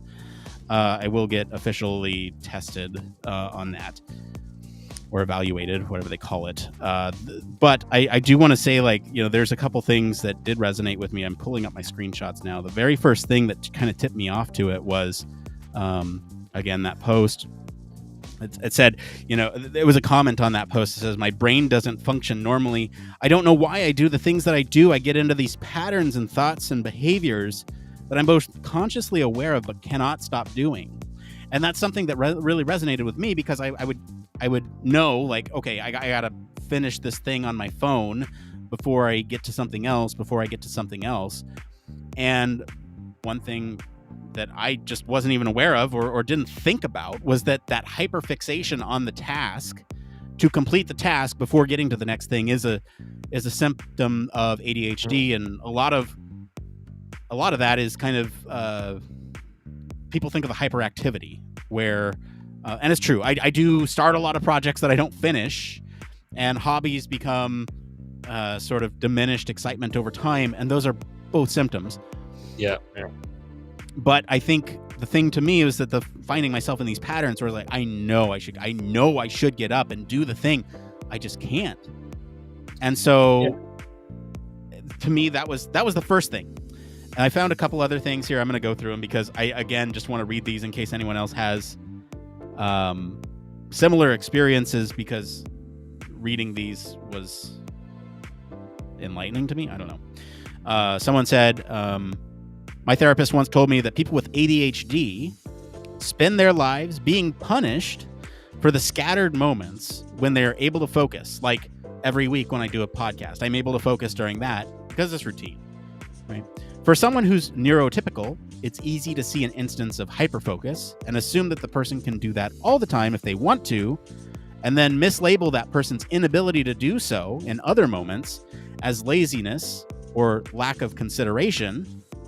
So my wife would frequently tell me things that bothered her or upset her, and I knew these things. I just couldn't act on them because, again, I can't focus on stuff. That's interesting. Yeah. Yeah, it's doubly hard on the person with ADHD to have to shoulder not only the burden of compensating for their neurodivergence, but also the judgment of those around them. Not to mention their own self-judgment for having to work so hard to do the things that seem natural to others. So, again, yes, there's a lot of self-doubt and a lot of self-deprecating messaging going on in this brain. Like I said, despite my chipper attitude and sort of upbeat personality on the podcast, mental health is a real bitch. So how did the conversation go to arranging your first session with the psychiatrist? Was that your idea? Was that your wife's idea? That was so. I mean, I know my wife and I have talked about getting me therapy for a long time. Yeah, but for this bit in particular. but the actual it was so weird. So I was actually just watching a YouTube video, and they promoted one of these, online. I'm not going to say the name because I'm having both positive and negative experiences with them, and I don't want to promote them until I'm sure about it. It was one of these remote help apps or services that in my insurance covers, thankfully, most of it, and they will sit on a video call with you, but before they do that, they have you take a questionnaire, and I think I was scored pretty severe depression and pretty severe ADHD. And so again, these are suspected, right? And mild anxiety. It's probably the energy drinks, but so so I saw the ad, and I don't know. It was my New Year's resolution was to schedule them, and this was like the Monday after Christmas. The house was quiet. I was up. I was not working that week. I just watched this YouTube video, and I saw this ad, and I was like, shit, like I could get help right now if I sign up for this thing. And it was one of those things where I signed up and I cried right after I did, because that's the hardest part is signing up and finding somebody. And they partner with your state. Here in the States, there's different laws per state, and so prescribing controlled substances like Adderall or Ritalin, you can't do that in every state, but they could in my state, and I'm not on either of those yet. Those are controlled substances that you have to be officially diagnosed for before they'll prescribe them to you. And so I'm on Wellbutrin right now, bupropion for everyone else who it takes a couple names. I think Wellbutrin is the brand name, and this is supposed to help with depression and ADHD. And so it's kind of like a lower tier drug. I think it's working. Okay. Like I said, that first week was kind of here, and then a second week was kind of here, and I'm in the middle of the second week, I think. Wait, no. How many of these things have I had? I'm on day 7, 8, 9. Yeah, so second week. Yeah, so I don't know. They say it takes 2 to 4 weeks to fully take effect, and so we'll see if because your body's got to find its balance with them as well, hasn't it? So because it's reacting to them, so it normally takes a couple of weeks to get square away. So we'll see. Like I said, I have my official diagnosis later this month. I want to get back to reading some of these experiences just in case anyone else has them. I've blown a lot of days where I could have gotten the laundry done, cleaned the house, or been otherwise more productive on real things because my pet project for the day wasn't perfect. Imagine discovering you suddenly have a new hobby for the day and can't let up on it until you feel like you've made some discriminable progress, but tomorrow that new hobby that you've gotten yourself into suddenly becomes an ongoing obligation and isn't nearly as interesting as the next thing that you moved on to. Thankfully, the podcast is not one of those. That sounds. We did notice for me, I tend to do not anywhere near as quickly as that, but I tend to do things in 5-year chunks. Yeah. So I took a job for 5 years or multiples of 5 years, and that was I do volunteer roles for 5 years, etc., etc. Yeah. But, clearly not nowhere near as thing, but it's I mean, whole reflecting on your own behavior thing is scary in many ways. Yeah. I mean, just look at all these unfinished projects I have up here. I have, 2 control panels that are unfinished, 3 control panels, 4 control panels that are unfinished. I have a blaster, which I will not show because of it is a prop replica gun. I'm not going to show that. That's almost done and it's been sitting there. I got a 3D printer because I wanted to do that hobby, and that's sitting behind this bookshelf and has been for months. I have this unfinished droid head right here that I usually sit in front of, but you can't see it. It's unfinished because just a bunch of unfinished projects, and it's like I do want to finish them. It's just I everything always the new thing always takes priority over. The new China comes along. Yeah. I think I have one more thing that I want to share that resonated with me. One of the aspects of my ADHD that I have had more success explaining and communicating to the neurotypical people in my life is the disconnect between motivation and successful actions. I can really want to do something and just sit and still be just incapable of getting over that wall of awful. I've been able to get the people closest in my life to understand the struggling to do something doesn't mean I don't care about it. But the thing I can never, ever seem to explain is when that same concept applies to interpersonal relationships. Again and again, I will have instances where I hurt the people I care about with insensitivity or thoughtlessness. And it's always situations where I respond to something impulsively without thinking through all the implications. I don't intend any negative implications, and I honestly didn't even consider that there would be any or could be any, but it still lands as being hurtful. Or maybe there's some sort of situation or response that I've had discussions with this person about in the past. They've expressed that this is hurtful or not helpful to them, and I've acknowledged or understood that, and then in the moment, I don't remember or think about it until after I've said or done it. Or I get into the mode of prioritizing whatever is directly in front of me and inadvertently neglect a relationship or commitment I made. I can say that my relationships and commitments are my true priorities, but then a neurotypical person can just respond by saying that it's not actually my priority if I don't actually prioritize it. I want to prioritize it, but my brain just doesn't always let me. Let's see here. Yeah, I think that was really it. How did you feel then when you were reading them for the first time? Was it like a eureka moment, or was it? It was like, well, damn, Well, the first thing I read, it was very much like, oh shit, I might have this. Wow, that would certainly explain a lot.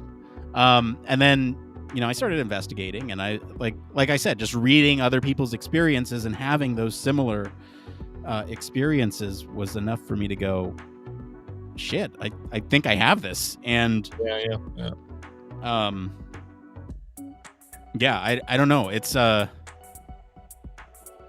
awful. Like I've been feeling awful about these types of things that I just read for a while. I would say since like the birth of my son, my brain kind of has gone scattered, and that's a big life change, and it's not his fault.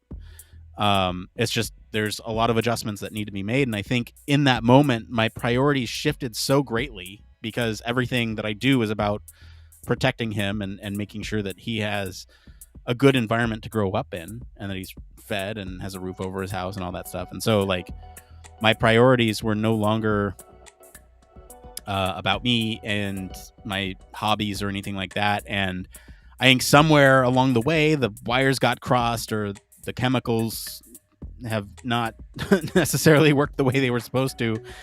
And there was a misfire. And, it was right around the time that I think it was actually before he was born, where I was starting to think about things differently, and my work performance was suffering a little bit.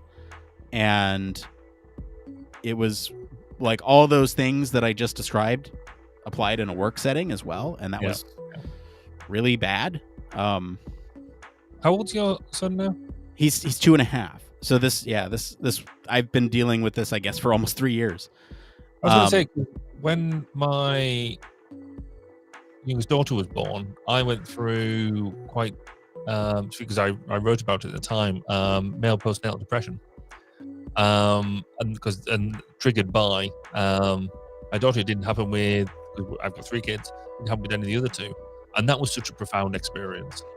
That was again, triggered by that. Now I could have done the clever thing and the right thing and got help about it. I didn't. I just sort of sat there and let it wash over me. But it was, I certainly completely empathized with that. Almost that change of state feeling you described. Yeah, it's really incredible, and I think a lot of my depressive symptoms are a result of the assumed ADHD. But again, I think could be a separate thing, and I think the medication that I'm on is affecting the depression, but not the ADHD, in the sense that yes, I've gotten the energy to get up and do the thing, and the first couple of days, my mind was working in ways in which it hadn't worked before, and that was exciting. But now it's much more like, okay, I can still get up and do the thing, but I got to push myself to do it a little bit. And my mind is kind of slipping back into the old way it's working. Again, progress is nonlinear, so I'm not expecting it to just always progress. But it's interesting to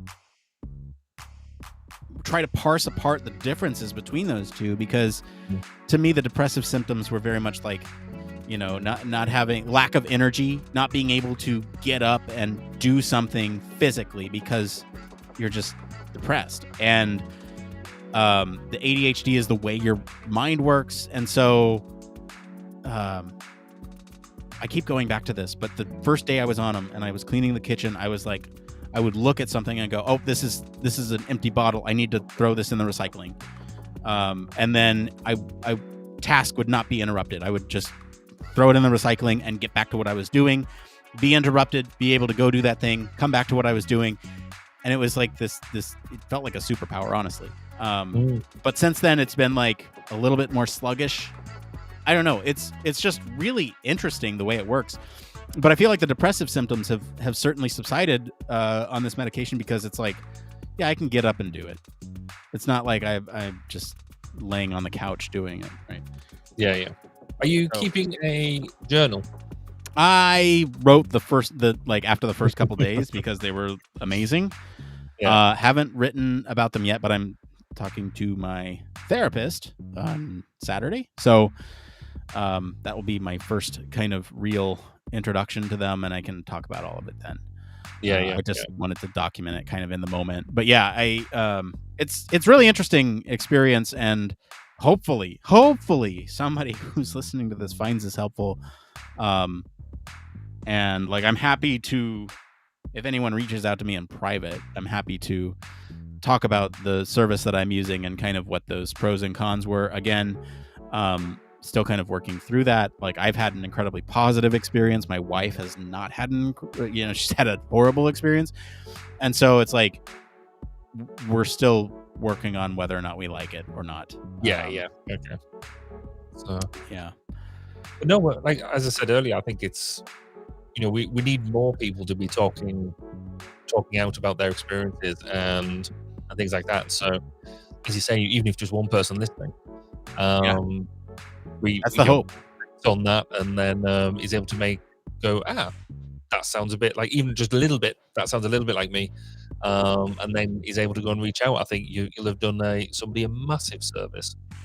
The hardest part is reaching out. Like, the hardest part is finding help, because like, I would search through my insurance app and it's like, well, it doesn't give me really any clear steps to contact the office, or like, I don't know. For introverts, it's really hard because it's like, I don't want to talk to anybody. I just want to can I sign up online? And then you need all this information, and it's like, can I just get a credit card and you can just call me? Like, it's one of those things. It's like, I don't want to deal with more people than I need to, And because And like if you have anxiety, social anxiety, or depression, it's just like make it easy for people to sign up and get in.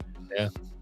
And being male as well goes against you, because we, don't like talking about mental health, because it's mental health, isn't it? And people think, your mates will think you're weird and all that sort of stuff. Weak. You're not alpha. Yeah. You step down from being an alpha male and all that sort of stuff. Yeah. It's weird and strange how our whole attitude to it, largely because we don't understand it. But our attitude to it is to basically put it away into a little box that thou shalt not open. Yeah. I mean, I think the interesting thing to me about this whole process was like, I had sort of this idea in my mind about what ADHD was, which is kind of like bouncing from thing to thing, hyperactive. And that's not the case for me. It's like, it's more hyperfixation. And really, instead of ADHD, it's like executive dysfunction. Right. Yeah. And that's sort of the big change for me, that was like, oh shit, maybe I do have this thing. Because the executive dysfunction part is like, that's a real struggle. And not everyone's hyperactive, but you can not be functioning executively. And if you, like I said, it's just kind of awareness and knowing what other people are going through. And it's like, if I hadn't read those experiences, I'd probably still be struggling, and I still kind of am. Like I said, things are easier, but it's a journey, isn't it? It is. It is. Yeah. I mean, what's in the other bit that sort of just struck me as well, which was, one of the first things you do is look for your insurance documents to see whether you're covered. Yeah. And here in the UK, we would probably not be able to get an appointment as quickly as you've had one, or an engagement experience as quickly as you had one, but I wouldn't have to worry about how it was going to be paid for. Right. Because Amanda's parents, they were out in the States for a number of years. They emigrated there for about 15 years, something like that. They came back a few years ago. But again, it was in discussions with them that they were like, right, well, we can talk to the doctor about some things, but not others, because you have to work out what's on the insurance documents and this, that, and the other. And it's like, gosh, we're just so lucky to be of it. And I know that a lot of Americans ridicule socialized medicine, think we all have our teeth dropping out and all that sort of stuff. But there's times where you sort of sit there and think, I'm pleased I don't have to worry about any of that. Nah, man. A lot of us want it. Like 70% of us want it. Yes, but not the important 70%. It's only the majority of you. I mean, that's... the majority, 70%, yes. It's frustrating because it is something that would benefit a lot of people. And it just like... you're right. American medicine and healthcare is just awful. And, like I said, it varies by state. Like somebody in the state next to me wouldn't be able to get, like talking 500 miles maybe, which is what?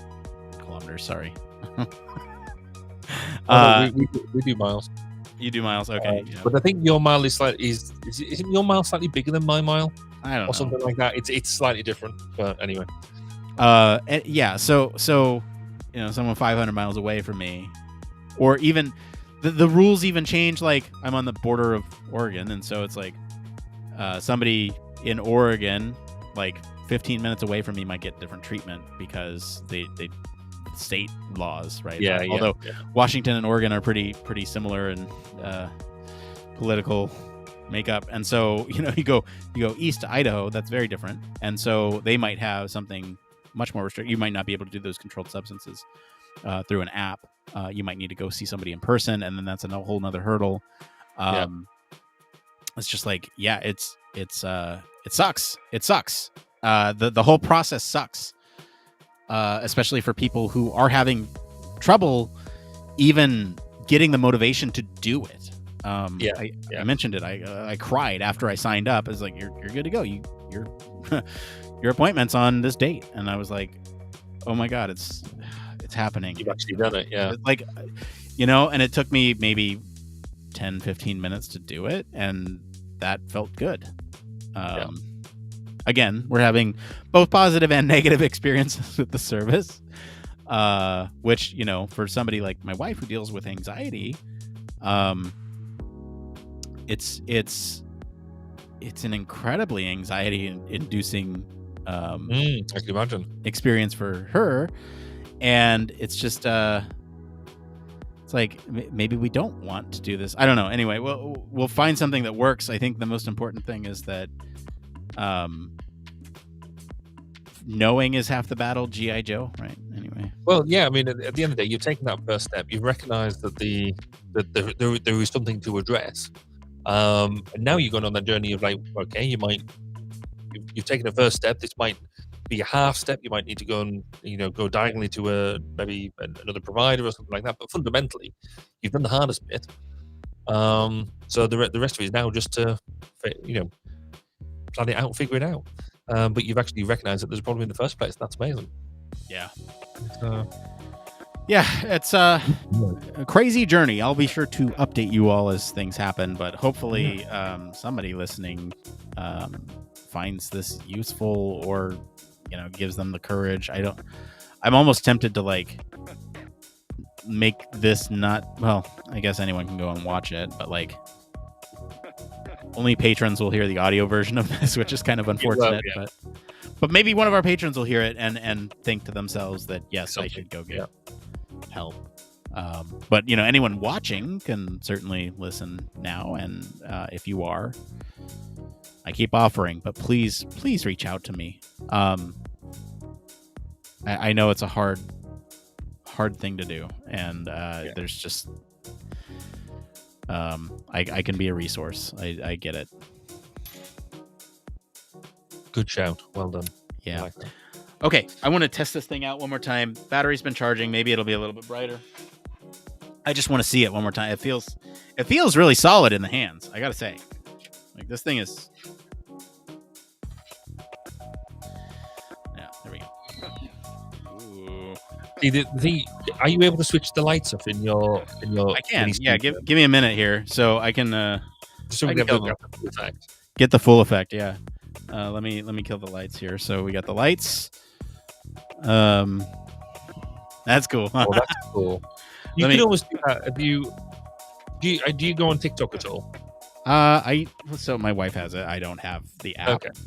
There's a now that's cool. Hang on, I'll move the mic. Get the full effect. Oh, and this is up too.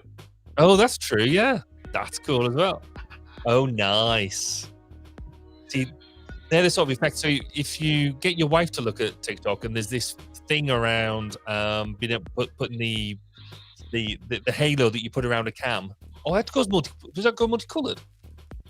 Or is it just oh, that's cool. Yeah, so if you hold a button on it, it's like if you were to like put it up against a wall or something, it changes color on you. So it looks like it's like pretty. That's cool. Like that. Yeah. And I think if you press it, there's like little flashes of red, like you're deflecting blaster bolts. I don't know if it's possible to see that. You can see it kind of flickering. Yeah, you can see it flickering. Yeah. It's So how long did you wait for it? Did you say like 2 years? 2 years. Well, 1 year, I guess. Wait, I guess I technically ordered it in 2020. Yeah. And then it kept getting delayed and delayed. This is awesome though. It feels exactly like it should. It looks exactly like it should. The only thing that might be different is that on the show it actually has like these little crackles on the black part of it. Okay, but, yeah. But on video, it's incredibly convincing. It looks like a black void, which is just awesome. Nice. No, it does. It looks cool. Really, really good. It's good purchase. I like that. Yeah, I'm excited about it. So have you got like a stand for it to go on, or is it? Oh yeah, it came with a stand and everything. I'll likely put it right here with the rest of my lightsabers. In the collection. Yeah, in the collection. Yes, I'm excited about it. Very cool. Nicely done. Yes. And it has a little illumination here on the handle there. Okay. So, yeah. I don't know if you can see that. It's a little bright here, but yeah, there you go. Yes. You can see it's actually illuminated. I think there's a way to turn that off. Maybe. Maybe I hold it there. There it goes. Oh, there you go. Yeah. Oh, it's so cool. It's so cool. I'm very pleased. I'm very pleased. This feels really good. Cool. It's no, it does look good. I like that. See, I've got more of a fascination over just normal swords. Oh yeah, So as if we're doing show and tell, hold on a sec. Oh yeah. Oh, you're getting your own. Huh? I have like these things. Oh, there you go.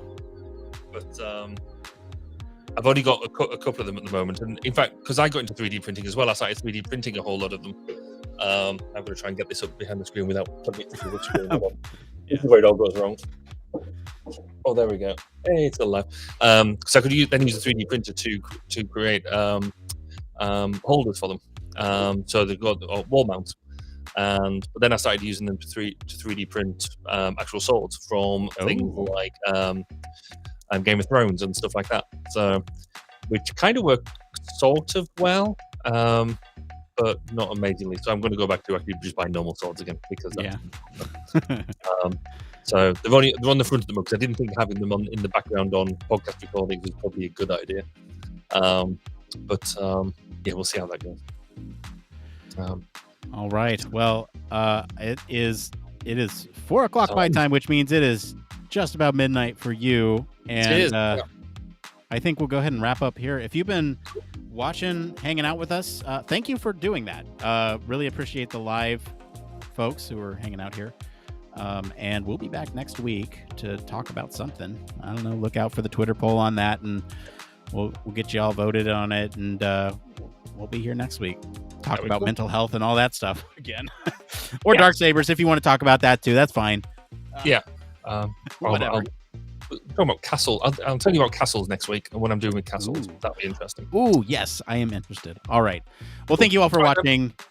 We will see you next week. Catch Until you later. Next time, please take care of yourselves. Bye.